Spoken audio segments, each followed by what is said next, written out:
Never has there been a president, with few exceptions, in the case of FDR, he had a major depression to handle, who's passed more legislation, who's done more things than what we've done. I am signing away. I've signed 29 new bills, a record not surpassed since the Truman administration. We've signed more bills, and I'm talking about through the legislature, than any president ever. For a while, Harry Truman had us.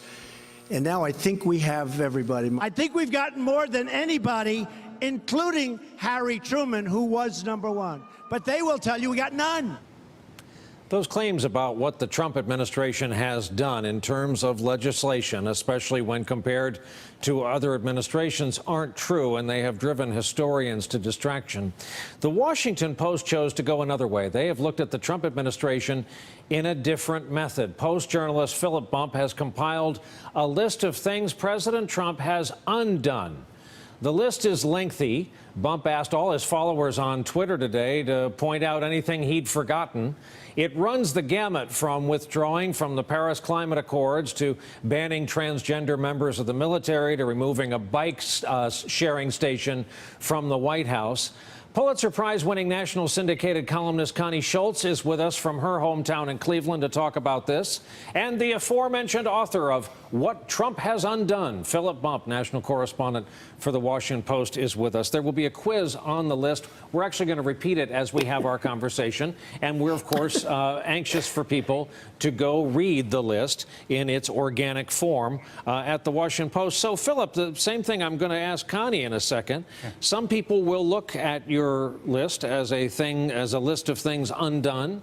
Right. Others will look at it as a list of achievements by President Trump. No, that's exactly right. And part of the feedback I've gotten is particularly that this is what people wanted to see Donald Trump do. Look, this is not an accident that all of these things happened, that all of these rules, regulations were overturned either by an act of Congress that Trump then signed into law, or by Trump acting unilaterally, or by people who run his departments.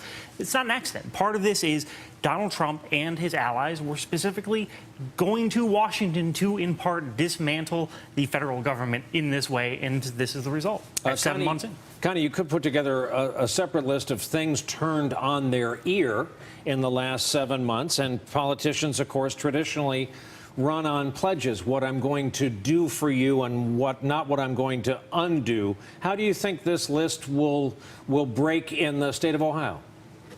Well, pretty much the way it's going to break across the country when you look at who's targeted. You know, we keep hearing so many people lament, why aren't the Republicans in Congress standing up more to Donald Trump? Well, this list is your reason why. This is the right-wing agenda. And look who's targeted. For example, people who are applying for unemployment for a system that they paid into will have to be drug tested. So you're talking about people who may have addiction issues and now are going to have to prove that they deserve the money they already paid into the system. Look at transgender students in high schools. Their protections will be gone. Mandatory sentencing. Who is most vulnerable with mandatory sentencing?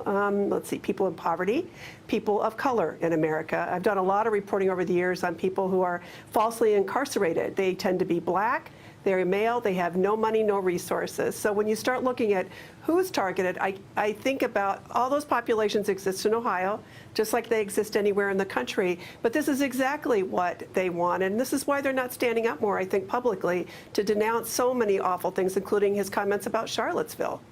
Hey there, I'm Chris Hayes from MSNBC. Thanks for watching MSNBC on YouTube. If you want to keep up to date with the videos we're putting out, you can click subscribe just below me, or click over on this list to see lots of other great videos.